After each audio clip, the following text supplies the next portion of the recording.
আমরা চাই এই বাংলার জমিনে যাতে এই স্বৈরাচার আর কোনোদিন ফিরে না আসে। আমি আপনাদের এই মিডিয়ার কাছে অনুরোধ, কি দোষ ছিল আমার এই ছেলেটা?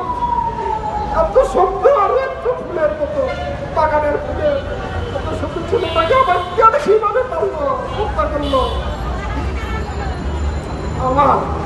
আমি আর সংসার করতে চাইলাম। আমার 8 মাস হয়ে গেল, হত্যার বিচার পাইছি। তাড়াতাড়ি করতে হয় কেন?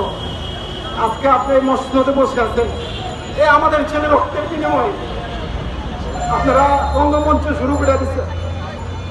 হত্যার বিচার না হওয়া পর্যন্ত এই বাংলার মাটিতে এই খুনি হাসিনার ঠাঁই হবে না এবং নিষিদ্ধ করতে হবে। আর যারা এই ছাত্র সমন্বয়ক আছেন, যারা আজকে আপনারা এত কিছু করতেছেন, আপনারা কেন একটা পরিবারের প্রতি সহানুভূতি দেখান নাই এবং কেউ পাশে দাঁড়ান নাই এবং খবরই নেন নাই? আপনারা তো খবর নেবেন। আপনাদের কারণে আমাদের সন্তানরা হারিয়েছে। আর আজকে আপনারা কেন আমাদের একটা সন্তানের দিকে খবর রাখেন না?